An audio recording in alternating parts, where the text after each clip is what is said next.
Assalamualaikum warahmatullahi wabarakatuh. Salam sejahtera bagi kita semua. Para mahasiswa, kita lanjutkan belajar kita, pedagogik transformatif. Dan pada kesempatan kali ini kita akan sama-sama belajar tentang uh, pedagogik transformatif uh, dan perilaku belajar ya.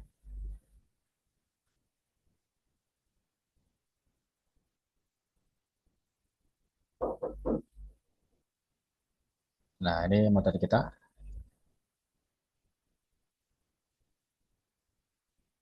pembelajaran transformatif dan perilaku belajar.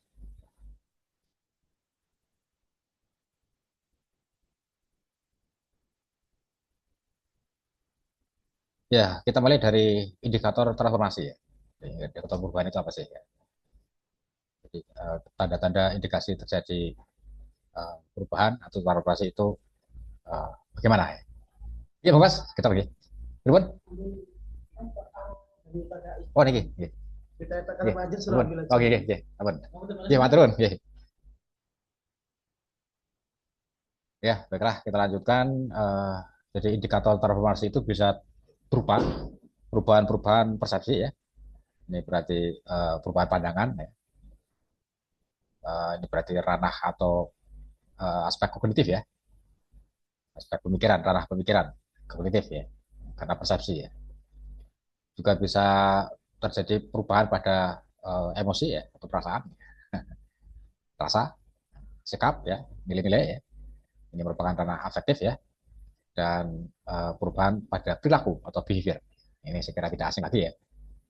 Ini merupakan tiga ranah pendidikan ya, yang dikumpulkan oleh atau sering diistilahkan dengan taksonomi Bloom ya. Ranah pendidikan ada tiga, yaitu kognitif, afektif, dan psikomotorik ya.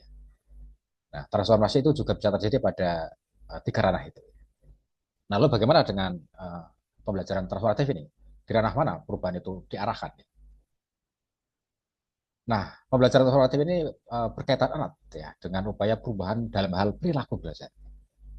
Jadi tidak hanya sebatas pada uh, persepsi ya atau pandangan atau uh, sikap atau nilai-nilai ya atau juga perasaan ya, tapi juga sampai kepada perilaku belajar ya. Sebagai salah satu wujud perubahan atau transformasi yang secara nyata langsung bisa kita lihat ya, bisa kita amati, bisa kita observasi. Jadi ranah pendidikan yang uh, lebih lanjut ya, jadi perubahan pada perilaku ya. Nah, ini yang menjadi penekanan ya bagi pembelajaran yang transformatif itu arah perubahannya sampai ke sana. Terus bagaimana nanti proses perubahan sampai ke sana? Nah, ini perilaku belajar yang uh, mengalami transformasi ya. Ya sebelumnya ini kita pahami dulu ini atau kita ingat kembali lah ya kalau sudah kita pernah ya. Nah, tentang perilaku belajar yang dipengaruhi oleh faktor internal dan eksternal. Jadi, perilaku belajar seseorang atau individu atau siswa ya, itu bisa dipengaruhi oleh faktor internal dan eksternal. Faktor internal bisa berupa motivasi, minat, dan perhatian terhadap pengaruh luar ya. Ini ya uh, berpengaruh penting ya terhadap perilaku belajar. Terus motivasinya kuat ya, minatnya tinggi ya, itu juga akan berpengaruh terhadap perilaku belajarnya ya.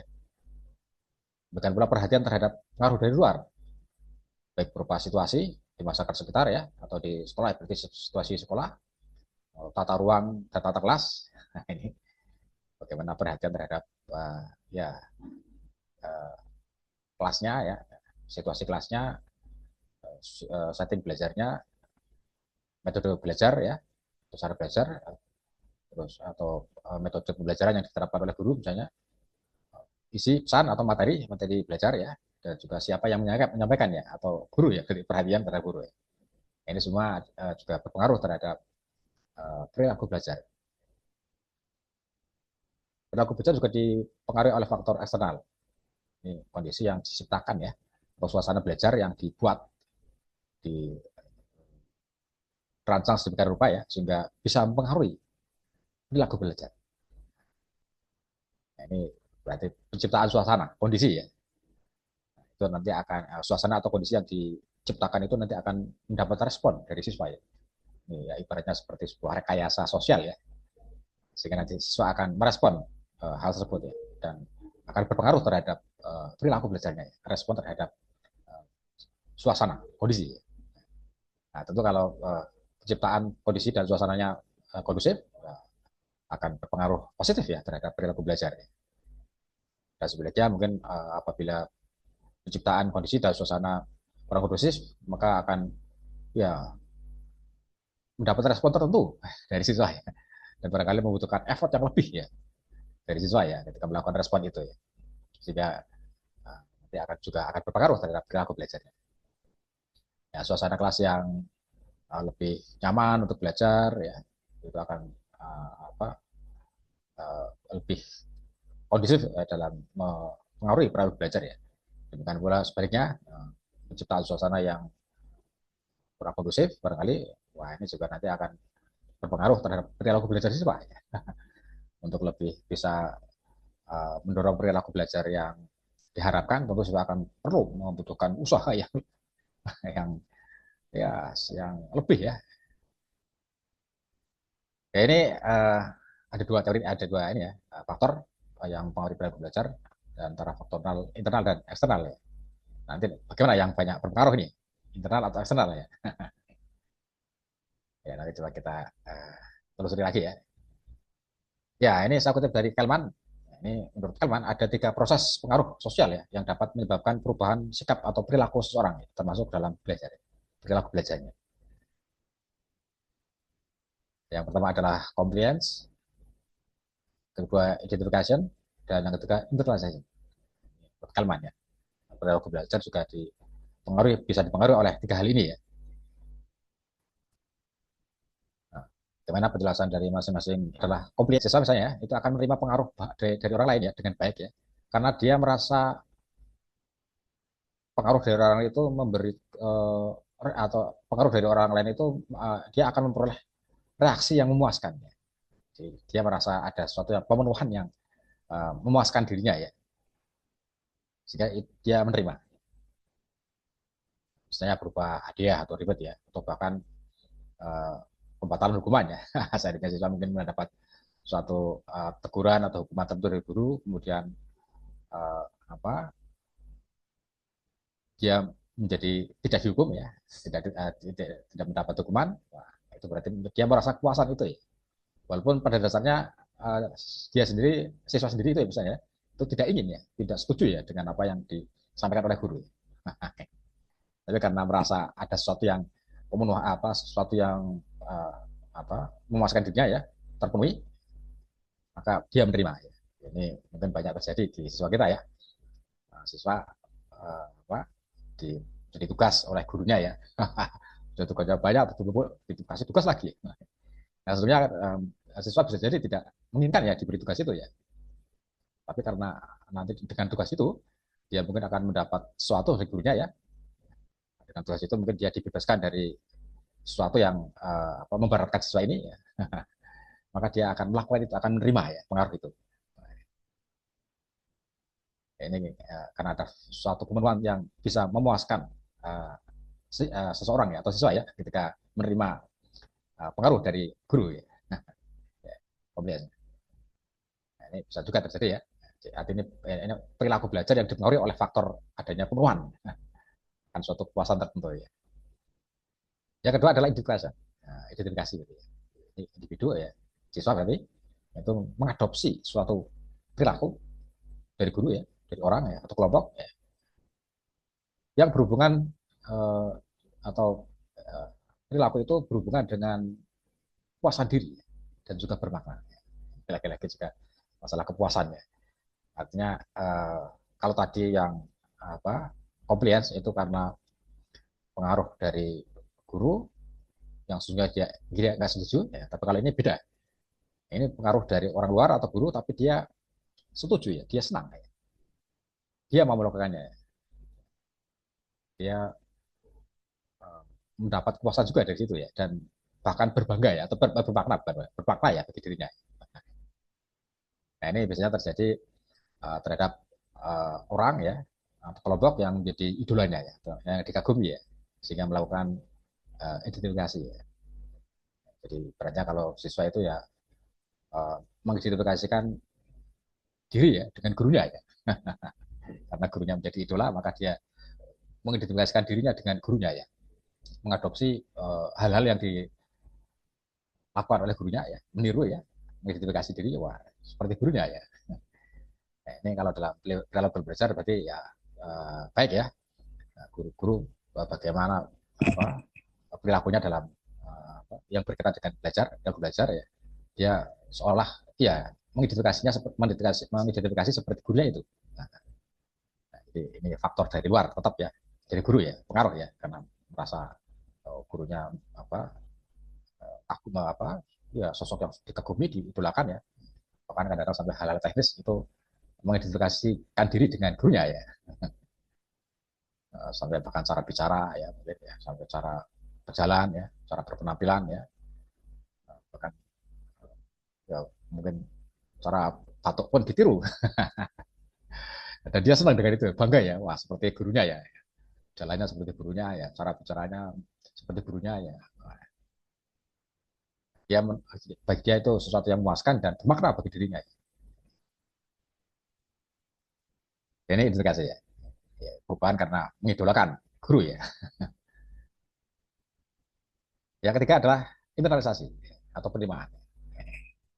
Ini terjadi apabila individu menerima dengan baik pengaruh yang datang kepadanya ya. Karena pengaruh perilaku yang diterima itu sesuai dengan sistem nilai yang ada pada dirinya. Seorang siswa menerima pengaruh dari gurunya karena ada nilai yang sama. Nilai-nilai yang sama yang dibawa oleh gurunya dan juga nilai-nilai yang ada dalam dirinya. Sehingga dia menerima. Misalnya nilai-nilai disiplin dalam belajar. Wah, siswa sudah memiliki itu, nilai-nilai kedisiplinan dalam belajar ya. Nah, barangkali sudah dibawa dari rumah ya, sudah di rumah sudah ditanamkan nilai-nilai disiplin dalam belajar ya oleh orang tuanya ya, oleh keluarganya ya. Nah, di sekolah pun guru begitu. Guru memberi pengaruh kepada siswa ini dalam hal nilai-nilai disiplin dan bahkan lebih ya dari ya yang selama ini dia pegang ya. Guru menanam atau menunjukkan ya suatu perilaku disiplin belajar ya yang selama ini siswa sudah punya sebenarnya, tapi ada yang lebih dari yang diperoleh oleh gurunya ini. Dan siswa itu menerima karena ada kesamaan nilai-nilai ini.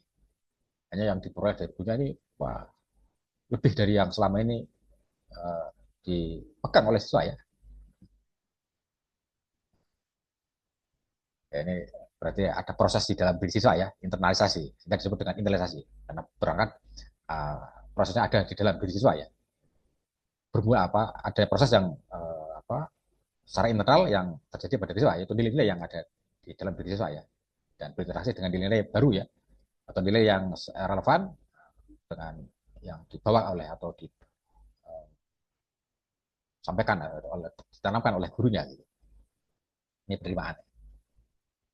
Nah, menurut Hellman, di antara ketiga proses sosial yang jadi dasar penetapan bertindak sehubungan dengan proses perubahan itu adalah yang internalisasi. Jadi yang proses yang ketiga tadi ya, ini yang merupakan apa, proses yang lebih mantap ya, pada diri seorang siswa ya dalam mengalami perubahan.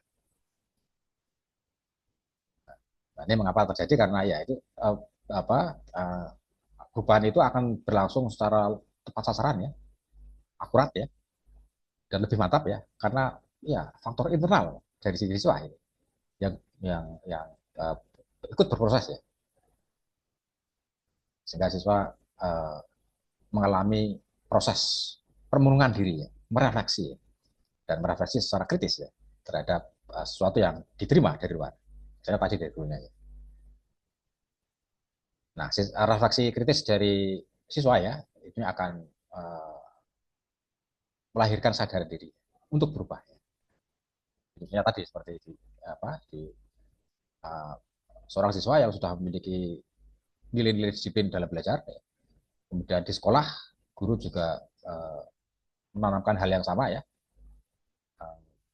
dan bahkan lebih ya, sehingga kemudian siswa memikirkan lagi secara kritis ya, wah ini guru saya kok, iya saya sudah punya nilai disiplin yang belajar ya, tapi ini guru saya kok wah, lebih luar biasa ini ya. Dan dia memikir-mikirkan, oh ini berarti ada sesuatu yang bisa meningkatkan disiplin belajar saya yang selama ini belum saya miliki ya.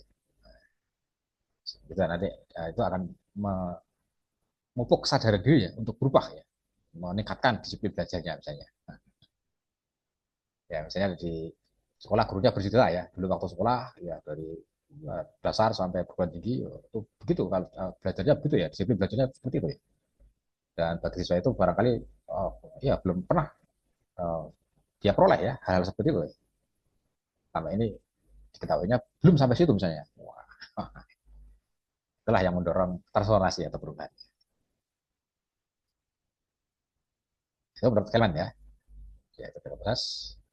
Nah, lalu tadi di depan bahwa cara gaya perilaku belajar ya itu dipengaruhi oleh faktor internal dan eksternal ya. Lalu agar terjadi perubahan-perubahan dalam perilaku belajar ini apa yang perlu diperhatikan ya? Ya terjadi transformasi ya. Ya, karena perilaku belajar itu dipengaruhi oleh faktor internal dan eksternal, maka yang perlu kita perhatikan agar terjadi transformasi itu adalah juga faktor internal dan eksternal. Ya. Faktor internal, ya ini faktor dalam diri siswa berarti ya, yang perlu kita perhatikan ya misalnya ya ini minat ya, motivasi ya, minat siswa, motivasi siswa ya, kebutuhan siswa ya terhadap materi ya ini kita perhatikan ya. Nah, bisa kita lacak bagaimana minat siswanya, motivasinya ya, bisa kita telusuri ya, dan bagaimana menumbuhkan need assessment ya, rasa siswa merasa butuh ya terhadap materi yang akan disampaikan di guru. Nah, ini sehingga nanti kalau motivasi siswa kuat ya, minatnya tinggi ya, terus juga kebutuhan terhadap materi itu ya besar ya, ini juga akan berpengaruh terhadap perilaku belajar. Sehingga guru juga mesti memahami ini ya, mengetahui ya, minat, motivasi dan kebutuhan siswa terhadap belajar. Semuanya didorong agar lebih meningkat terus ya. Juga kesiapan dan kesediaan siswa untuk belajar. Bagaimana kesiapan siswa untuk belajar dan juga kesediaannya ya, kerelaannya untuk belajar.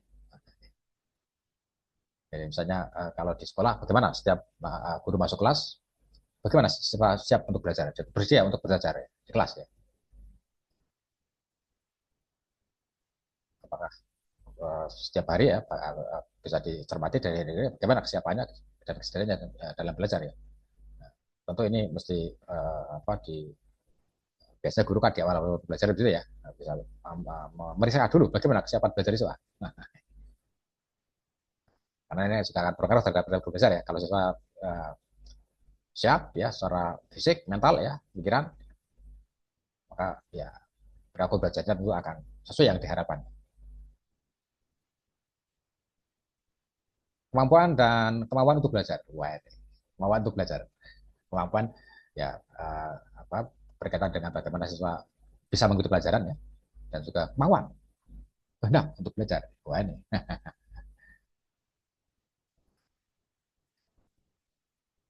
Gimana siswa belajar ya? Mau belajar nggak ini? Ya belum tentu siswa masuk kelas tidak semuanya kadang-kadang ada yang ya kemampuan belajarnya kan beda-beda ya. Bahkan kadang-kadang ada yang ya yang penting masuk kelas ya. Ya ini juga perlu dikuatkan ya kemauan kehendak untuk siswa untuk mau belajar ya. Kesediaan untuk mengolah informasi. Jadi informasi yang materi ya, materi yang disampaikan guru, bagaimana siswa juga mau mengolah informasi materi itu ya. Tidak hanya sekedar diterima kemudian dilupakan ya, tapi juga diolah di dalam ingatannya, pikirannya ya, disimpan ya. Nanti suatu saat diperlukan materi itu ya, bisa diungkap kembali ya. Kemudian sistem nilai yang dimiliki siswa, ya tadi seperti nilai-nilai disiplin belajar dan seterusnya ya, itu juga penting ya, tidak perlu diperhatikan, termasuk perangkat belajar. Perangkat-perangkat belajar yang mendukung perilaku belajar ya, baik perangkat keras maupun perangkat lunak ya, perangkat belajar, belajar yang dimiliki oleh sekolah, ya, oleh siswa sendiri ya, ini juga bisa berpengaruh terhadap perilaku belajar ya. Ini faktor internal ya. Nah, kemudian yang kedua adalah faktor eksternal. Ya, ini yang faktor di luar siswa ya, termasuk kreativitas guru ya, didik ini ya. Nah, bagaimana sosok profil guru ini ya, itu juga akan berpengaruh terhadap perilaku belajar siswa. Bagaimana guru ya eh, menampilkan diri sebagai sosok pendidik yang kredibel ya, sehingga mempengaruhi perilaku belajar siswa semakin baik ya. Bermakna materi belajar, materi belajar yang bermakna bagi siswa itu juga akan berpengaruh terhadap perilaku belajar. Materi yang tidak jauh atau dikaitkan dengan kehidupan siswa, kehidupan sehari siswa misalnya ya, dan ada sesuatu yang baru yang diperoleh siswa, nah, itu juga akan berpengaruh terhadap perilaku belajarnya. Tentu kalau materi itu siswa memandangnya bermakna, maka dia akan ya, menunjukkan perilaku belajar uh, yang diharapkan ya, ya, ya sesuai dengan apa yang diharapkan oleh guru ya. Juga ketepatan waktu belajar. Wah ini kadang-kadang berkaitan dengan misalnya pengalokasian mata pelajaran tentu ya di sekolah ya atau jadwal ya. Waktu belajar pagi, siang, sore ya ini ya juga karena ini faktor dari luar ya, siswa akan berpengaruh terhadap siswa ya. Materi-materi belajar apa yang tepat ya dialokasikan pada pagi hari, pada siang hari barangkali ya. Materi-materi yang rumit tepat dialokasikan di waktu yang bagaimana ya. Sehingga itu akan ya, berpengaruh terhadap perilaku belajar. Juga keberfungsian dan keefektifan sarana prasarana. Sarana prasarana sekolah yang berfungsi dengan baik ya, yang secara efektif bisa membantu siswa belajar, itu juga akan berpengaruh terhadap perilaku belajar. Artinya tidak ada hambatan-hambatan yang sifatnya fisik ya dalam siswa belajar ya. Tidak, apa perilakunya selama belajar juga akan ya tidak banyak terkendala oleh faktor yang bersifat fisik ini. Nah, jadi antara faktor uh, internal dan eksternal itu ini sama-sama perlu kita perhatikan ya. Adapun nanti faktor yang mana yang paling berpengaruh ya, apakah faktor internal atau faktor eksternal ya. Barangkali selama ini masih faktor eksternal barangkali ya. Yang banyak berpengaruh terhadap perilaku belajar siswa ya, kelas ya. Faktor guru, faktor sarana prasarana ya, faktor jadwal misalnya ya. Nah, barangkali masih ya, banyak faktor ini yang berpengaruh ya. Namun tentu saja seperti yang diharapkan oleh Kelman tadi ya, yang lebih uh, apa diharapkan adalah pengaruh atau faktor dari internal dari siswa sendiri ya. Itulah yang akan banyak mempengaruhi perilaku belajarnya ya. Karena ini prosesnya dari dalam diri sehingga akan lebih akurat, lebih mantap ya siswa ya. Sehingga terjadi nanti akan sebuah apa perubahan-perubahan ya, transformasi lah. Semakin meningkat minatnya, semakin meningkat motivasinya ya, dan seterusnya ya, itu akan terus dari hari ke hari bisa mengalami perubahan-perubahan atau transformasi ya. Ya dengan perubahan perilaku belajar yang semakin meningkat dari hari-hari ya, transformasi itu akan terus terjadi ya sampai pada suatu tahap yang diharapkan wah nanti perilaku belajarnya sudah cukup ideal ya. Itu nanti juga itu akan berpengaruh ya terhadap ya kualitas belajar siswa ya sampai pada kualitas uh, apa pendidikan apa penyelenggaraan pendidikan ya pendidikan pada umumnya ya sehingga nanti juga ya ini tidak lepas dari pendidikan transformatif ya dalam hal pembelajaran itu juga terjadi diharapkan terjadi transformasi atau perubahan-perubahan ya terutama dalam hal perubahan perilaku belajar dari siswa sendiri diharapkan ya pada akhirnya akan faktor internal yang terjadi ya yang berpengaruh besar terhadap transformasi.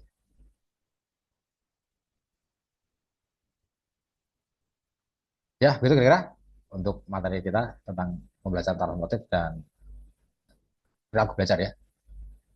Baik, kalau ada kurang dan kesalahan saya maaf. Wassalamualaikum warahmatullahi wabarakatuh.